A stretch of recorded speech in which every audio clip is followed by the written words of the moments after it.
Hello friends, welcome back to study कर। मैं हूं आपका दोस्त प्रभाकर। दोस्तों, आज हम डिस्कस करेंगे डेली करंट अफेयर्स में 7 जून 2022 के मोस्ट इंपॉर्टेंट करंट अफेयर्स को।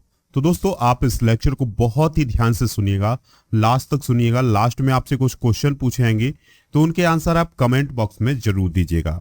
अगर आप किसी भी कॉम्पिटिटिव एग्जाम की तैयारी कर रहे हैं तो आप स्टडी कर को फॉलो कर लें और बेल आइकॉन यानी घंटी वाला बटन जरूर दबा लें, जिससे आपको समय पर और सबसे पहले नोटिफिकेशन मिल सकेगा। अगर आपको इसका पीडीएफ चाहिए तो पीडीएफ मिल जाएगा आपको आसानी से टेलीग्राम चैनल पर, जिसका लिंक आपको डिस्क्रिप्शन बॉक्स में दिया गया है। तो वहां से आप इसका पीडीएफ डाउनलोड कर सकते हैं। चलिए दोस्तों, लेक्चर की शुरुआत करते हैं और कल के यानी 6 जून 2022 के जो भी इंपॉर्टेंट करंट अफेयर्स थे उनका फटाफट तरीके से रिवीजन कर लेते हैं। तो आप ध्यान से सुनते जाइएगा। फर्स्ट क्वेश्चन है, विश्व साइकिल दिवस किस दिन मनाया जाता है? आंसर है 3 जून को। संयुक्त राष्ट्र ने हाल ही में किस देश का नाम बदलने के अनुरोध को स्वीकार कर लिया है? तो तुर्की। तो दोस्तों, जो तुर्की है उसका जो नया नाम हो गया है वो हो गया है तुर्कीये। क्या हो गया है? तुर्कीये हो गया है। अगला प्रश्न है, भारत और किस देश के बीच तीसरी पैसेंजर ट्रेन मिताली एक्सप्रेस को अभी हाल ही में हरी झंडी दिखाई गई है? तो दोस्तों, जो मिताली एक्सप्रेस है ये भारत और बांग्लादेश के बीच शुरू हुई है। अगला प्रश्न है, हर घर दस्तक 2.0 अभियान किसके द्वारा शुरू किया गया है? तो हर घर दस्तक 2.0 अभियान जो है वो मनसुख मांडविया के द्वारा शुरू किया गया है, जो कि हेल्थ मिनिस्टर हैं इंडिया के। अगला प्रश्न है, किस राज्य ने खिलाड़ियों के लिए राजीव गांधी खेल रत्न पुरस्कार शुरू किया है? तो दोस्तों, अभी हाल ही में राजस्थान की गवर्नमेंट ने खिलाड़ियों के लिए खेल रत्न पुरस्कार शुरू किए हैं। अगला प्रश्न है, जेवियर ओलिवियन किस कंपनी के नए मुख्य परिचालन अधिकारी यानी COO के रूप में नियुक्त किए गए हैं? तो दोस्तों, जो मेटा कंपनी है जिसे पहले फेसबुक के नाम से जाना जाता था, तो उसके COO यानी चीफ ऑपरेटिंग ऑफिसर कौन बने हैं? Xavier Olivan. अगला प्रश्न है, आक्रामकता के शिकार हुए मासूम बच्चों का अंतर्राष्ट्रीय दिवस कब मनाया जाता है? तो आक्रामकता के शिकार हुए मासूम बच्चों का जो अंतर्राष्ट्रीय दिवस है ये हर साल 4 जून को मनाया जाता है। अगला प्रश्न है, हाल ही में श्रेष्ठ योजना को किसने लॉन्च किया है? तो दोस्तों, अभी हाल ही में श्रेष्ठ योजना को लॉन्च किया है किसने? डॉक्टर बीरेंद्र कुमार ने। तो दोस्तों, ये सभी पॉइंट जो हैं वो आप नोट कर लीजिएगा। चलिए अब हम बात करते हैं 7 जून 2022 के मोस्ट इंपॉर्टेंट करंट अफेयर्स की। तो ध्यान से सुनते जाइएगा। फर्स्ट क्वेश्चन है, हाल ही में विश्व पर्यावरण दिवस कब मनाएगा? वेरी इंपॉर्टेंट क्वेश्चन है। तो दोस्तों, हाल ही में 5 जून को विश्व पर्यावरण दिवस मनाया गया। ये हर साल 5 जून को ही यह दिवस मनाया जाता है। देखिए दोस्तों, हुआ क्या था कि साल 1972 में संयुक्त राष्ट्र के द्वारा जो स्वीडन की राजधानी है स्टॉकहोम, वहां पर पर्यावरण को लेकर समिट किया था। तो इसी समिट को ध्यान में रखने के लिए ये दिवस मनाया जाता है। दोस्तों, ये जो समिट है संयुक्त राष्ट्र का, ये 5 जून से 16 जून तक हुआ था। कब से दोस्तों? 5 जून से 16 जून तक हुआ था। इसलिए इस दिवस को 5 जून को मनाया जाता है, यानी 5 जून को याद करने के लिए मनाया जाता है। अब आप कोई भी जब भी डे पढ़िएगा तो उसकी जो थीम है वो जरूर याद रखिएगा। तो विश्व पर्यावरण दिवस की जो थीम है 2022 की, वो क्या है? Only one earth. ये थीम जो है हर एक एग्जाम में पूछी जाएगी दोस्तों, तो आप इसको नोट जरूर करिएगा। और इस बार कौन सा देश विश्व पर्यावरण दिवस की मेजबानी कर रहा है? तो नाम है स्वीडन। और 2021 की मेजबानी किसने की थी? तो याद रखना है पाकिस्तान ने। किसने की थी दोस्तों? पाकिस्तान ने की थी। चलिए फ्रेंड्स, पर्यावरण से जुड़े कुछ इंपॉर्टेंट डे भी डिस्कस कर लेते हैं। ये भी आपके एग्जाम में पूछे जाते हैं, तो ध्यान से सुनिएगा। जैसे 21 मार्च को विश्व वन दिवस मनाया जाता है, 22 मार्च को विश्व जल दिवस मनाया जाता है, 23 मार्च को विश्व मौसम विज्ञान दिवस मनाया जाता है, और 22 अप्रैल को वेरी इंपॉर्टेंट डे है विश्व पृथ्वी दिवस। ये क्वेश्चन जो है कई बार एग्जाम में पूछा गया क्वेश्चन है कि विश्व पृथ्वी दिवस कब मनाया जाता है? 22 अप्रैल को मनाया जाता है। नेक्स्ट है 31 मई को विश्व तंबाकू निषेध दिवस मनाया जाता है, 1 जून को विश्व दुग्ध दिवस मनाया जाता है, 29 जुलाई को विश्व टाइगर दिवस मनाया जाता है। इसके अलावा 16 सितंबर को विश्व ओजोन दिवस मनाया जाता है। ये भी वेरी इंपॉर्टेंट डे होगा। और दोस्तों 16 अक्टूबर को विश्व खाद्य दिवस मनाया जाता है। कई बार एग्जाम में पूछा गया क्वेश्चन है ये 12 नवंबर को राष्ट्रीय पक्षी दिवस मनाया जाता है और 26 नवंबर को विश्व पर्यावरण संरक्षण दिवस मनाया जाता है।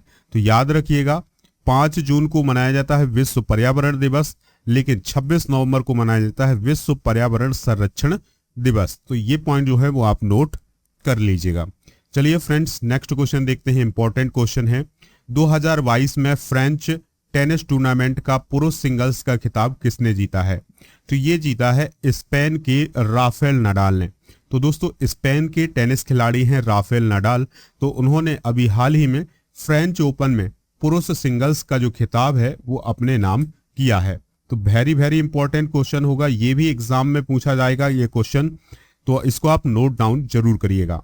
तो दोस्तों, राफेल नडाल को याद रखिएगा कि राफेल नडाल ने 14 बार फ्रेंच ओपन का खिताब अपने नाम किया है। यानी 2022 में जो ये खिताब जीता है फ्रेंच ओपन का, ये उन्होंने 14वीं बार जीता है।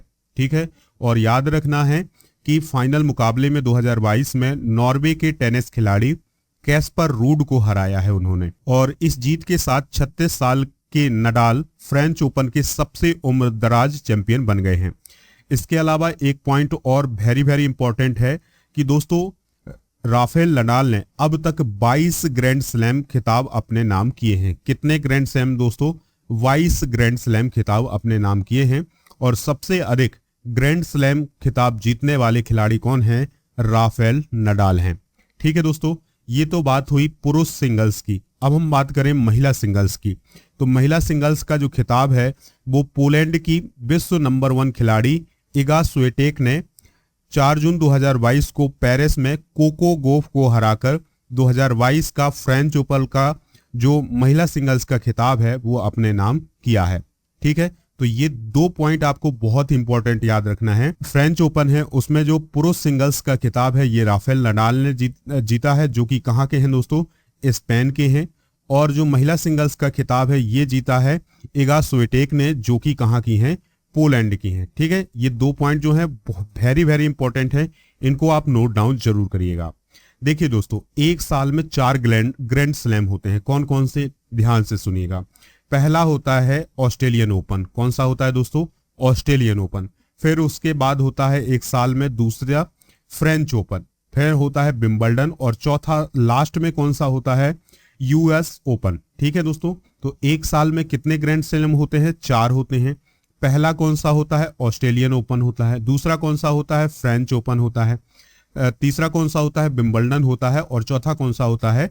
US open. ठीक है, अब हम बात करते हैं कि Australian open, French open, Wimbledon और यूएस ओपन के विजेता कौन कौन से रहे हैं। तो अगर हम बात करें ऑस्ट्रेलियन ओपन 2022 की, तो ऑस्ट्रेलियन ओपन 2022 का खिताब जो है वो राफेल नडाल ने जीता था। और महिला सिंगल्स का खिताब जीता था एशले बार्टी ने, जो कि ऑस्ट्रेलिया की थी। ठीक है दोस्तों, फ्रेंच ओपन की बात करें तो 2022 में किसने जीता है? राफेल नडाल ने। और इगा स्विएटेक जो है वो विनर हैं वुमेन्स की। और विंबलडन की बात करें, लेकिन विंबलडन तो अभी हुआ नहीं है, तो विंबलडन 2021 की बात कर लेते हैं। तो नोवाक जोकोविच ने जीता था विंबलडन का, और एशले बार्टी ने महिला सिंगल्स का खिताब जीता था। और यूएस ओपन की बात करें तो 2021 में डेनियल मेदवेदेव ने जीता था दोस्तों यूएस ओपन, और एमा रादुकानु ने दोस्तों वुमेन्स सिंगल्स का खिताब अपने नाम किया था। तो ये सभी पॉइंट जो हैं वो आप नोट करते जाइएगा। चलिए फ्रेंड्स, अब हम बात करते हैं ग्रैंड स्लैम की। तो 4 ग्रैंड स्लैम होते हैं, उनके बारे में कुछ इंपॉर्टेंट पॉइंट हैं वो आप नोट कर लीजिएगा। जैसे ऑस्ट्रेलियन ओपन की शुरुआत कब से हुई थी? 1905 से हुई थी। कहाँ पर खेला जाता है ये? मेलबर्न में खेला जाता है, यानी ऑस्ट्रेलिया का एक शहर है मेलबर्न, वहां पर ऑस्ट्रेलियन ओपन का आयोजित होता है। और दोस्तों, ये किस सरफेस पर खेला जाता है? तो हार्ड सरफेस पर खेला जाता है। फ्रेंच ओपन की बात करें तो इसकी शुरुआत 1891 से हुई थी। पेरिस में खेला जाता है ये, और ये क्ले सरफेस पर खेला जाता है। विंबलडन की बात करें तो ये 1877 से शुरू हुआ था, और ये लंदन में खेला जाता है, और ग्रास सरफेस पर खेला जाता है, यानी घास पर खेला जाता है। ठीक है, यूएस ओपन की बात करें तो ये 1881 से शुरू हुआ था। न्यूयॉर्क सिटी अमेरिका में खेला जाता है, और ये हार्ड कोर्ट पर खेला जाता है। तो ये सभी पॉइंट जो है वो आप नोट कर लीजिएगा, वेरी वेरी इंपॉर्टेंट जानकारी है ये आप सभी के लिए।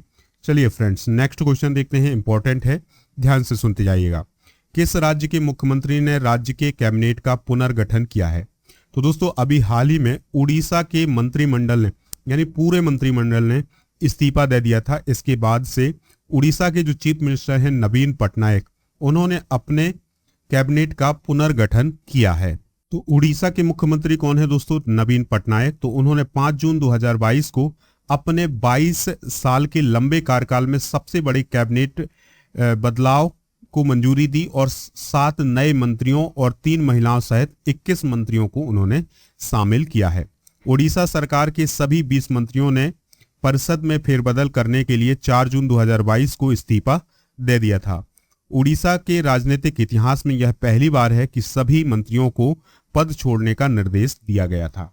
ठीक है दोस्तों, चलिए फ्रेंड्स, अब हम बात करते हैं उड़ीसा की। तो उड़ीसा से रिलेटेड जो भी इंपॉर्टेंट पॉइंट हैं ध्यान से सुनिएगा। उड़ीसा राज्य कब बना?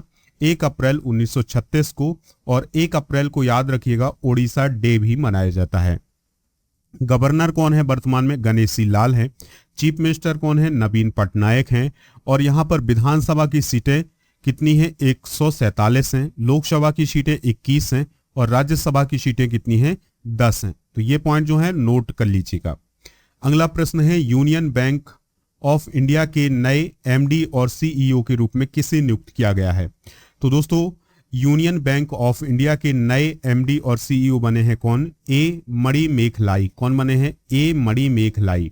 ठीक है, इनका नाम जरूर याद रखिएगा। तो 2 जून 2022 को कैनरा बैंक के जो कार्यकारी निदेशक थे ए मणिमेखलाई, उनको यूनियन बैंक ऑफ इंडिया के एमडी और सीईओ के रूप में नियुक्त किया गया है। उनका कार्यकाल 3 साल का होगा और वह किसकी जगह लेने वाले हैं? तो जी राजकिरण राय की जगह लेने वाले हैं। बात करें अगर हम यूनियन बैंक ऑफ इंडिया की, तो इसकी स्थापना 11 नवंबर 1919 में हुई थी। इसका मुख्यालय कहाँ है? मुंबई में है। और इसके फाउंडर कौन है? सेठ सीताराम पोद्दार। अगला प्रश्न है, किस राज्य सरकार ने जुलाई 2022 से सभी सिंगल यूज वाली प्लास्टिक पर प्रतिबंध लगाने का निर्णय लिया है? तो दोस्तों ये निर्णय लिया है पंजाब की गवर्नमेंट ने। तो पंजाब की गवर्नमेंट ने जुलाई 2022 से सभी सिंगल यूज वाली जो प्लास्टिक थी उस पर प्रतिबंध लगाने का निर्णय लिया है। ठीक है, तो दोस्तों 5 जून 2022 को यानी विश्व पर्यावरण दिवस के अवसर पर पंजाब की गवर्नमेंट ने जुलाई 2022 से सभी सिंगल यूज वाली प्लास्टिक पर प्रतिबंध लगाने की घोषणा की है। ठीक है, और दोस्तों क्या होगा इसके इस दौरान कि राज्य भर में 55 सीवेज उपचार संयंत्र भी स्थापित किए जाएंगे। बात आई है दोस्तों पंजाब की। तो पंजाब की अगर हम बात करें तो इसकी जो कैपिटल है वो है चंडीगढ़, और गवर्नर कौन है? बनवारी लाल पुरोहित हैं। चीफ मिनिस्टर कौन है? भगवंत मान है, जो कि आम आदमी पार्टी के हैं। यहाँ पर विधानसभा सीटें कितनी है? 117 हैं। लोकसभा सीटें कितनी है? 13 हैं। राज्यसभा सीटें कितनी है? 7 हैं। ठीक है, ये पॉइंट जो है नोट कर लीजिएगा। चलिए फ्रेंड, नेक्स्ट क्वेश्चन देखते हैं, ध्यान से सुनिएगा। हिमाचल प्रदेश के मुख्यमंत्री जयराम ठाकुर ने किस शहर में कांगड़ा घाटी ग्रीष्मकालीन महोत्सव 2022 का उद्घाटन किया है? तो ये उद्घाटन किया है धर्मशाला में। कहां पर किया है दोस्तों? धर्मशाला में। तो हिमाचल प्रदेश के मुख्यमंत्री कौन है? जयराम ठाकुर।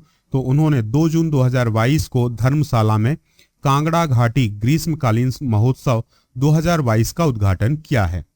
दोस्तों यह उत्सव गर्मियों के दौरान राज्य में आने वाले पर्यटकों को हिमाचल की संस्कृति और परंपराओं से परिचित कराने के लिए आयोजित किया जाता है। यानी गर्मियों में जो भी पर्यटक हिमाचल प्रदेश जाते हैं तो उनको हिमाचल प्रदेश की संस्कृति और परंपरा के बारे में बताने के लिए यह उत्सव मनाया जाता है। इस साल दोस्तों यह उत्सव 10 साल के अंतराल के बाद आयोजित किया जा रहा है। यानी पिछले 10 सालों से यह आयोजित नहीं किया जा रहा था, लेकिन 10 साल बाद इस साल ये आयोजित किया जा रहा है। दोस्तों इस उत्सव का जो समापन है वो 9 जून 2022 को होगा। हिमाचल प्रदेश के कुछ प्रमुख त्योहार डिस्कस कर लेते हैं, तो ध्यान से सुनिएगा। चेरबाल त्योहार कहाँ मनाया जाता है? हिमाचल प्रदेश में।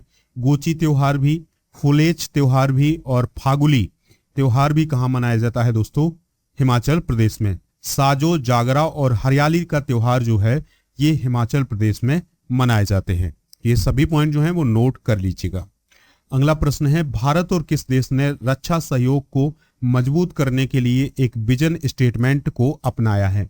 तो दोस्तों अभी हाल ही में जो इजराइल के रक्षा मंत्री थे वो भारत की यात्रा पर थे, और जो भारत के रक्षा मंत्री हैं राजनाथ सिंह और जो इजराइल के रक्षा मंत्री हैं बेनी गैट्स, तो उनके बीच एक बैठक हुई और इस बैठक में रक्षा संबंधी एक विजन स्टेटमेंट पर हस्ताक्षर किए गए हैं। ठीक है दोस्तों, 2022 में भारत और इजराइल जो हैं वो अपने राजनयिक संबंधों के 30 साल पूरे कर रहे हैं। बात आई है दोस्तों इजराइल की, तो इजराइल की बात करें अगर, तो ये दक्षिण पश्चिम एशिया में स्थित एक देश है। इसकी जो राजधानी है वो है यरूशलेम। क्या है दोस्तों? यरूशलेम। यह दक्षिण पूर्व भूमध्य सागर के पूर्वी छोर पर स्थित है। यह भूमध्य सागर है, इसके दक्षिण पूर्वी छोर पर पूर्वी छोर पर स्थित है। इसके उत्तर में लेबनान है, पूर्व में सीरिया है और जॉर्डन है, तथा दक्षिण पश्चिम में मिस्र है। इजराइल दुनिया का अकेला यहूदी राष्ट्र है और यहाँ की जो भाषा है वो क्या है? हिब्रू है। नरेंद्र मोदी भारत के पहले ऐसे प्राइम मिनिस्टर हैं जिन्होंने इजराइल की यात्रा की थी। इजराइल के प्राइम मिनिस्टर वर्तमान में कौन है? नफ्ताली बेनेट हैं। कौन है दोस्तों? Naftali Bennett. अगला प्रश्न है, लास्ट प्रश्न है इस लेक्चर का, ध्यान से सुनिएगा।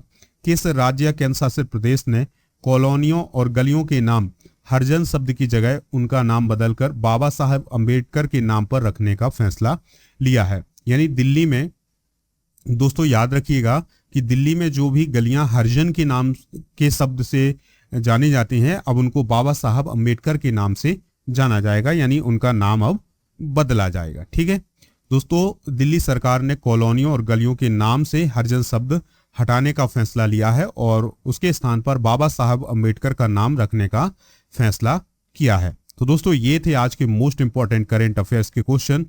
अब आपसे कुछ क्वेश्चन पूछ रहे हैं तो उनके आंसर आप कमेंट बॉक्स में जरूर दीजिएगा। पहला क्वेश्चन है, विश्व पर्यावरण दिवस 2022 की थीम क्या है? दूसरा क्वेश्चन है, विश्व पृथ्वी दिवस कब मनाया जाता है? और तीसरा क्वेश्चन है, ऑस्ट्रेलियन ओपन 2022 का खिताब किसने जीता है? तो इन तीनों प्रश्नों के आंसर आप कमेंट बॉक्स में जरूर दीजिएगा।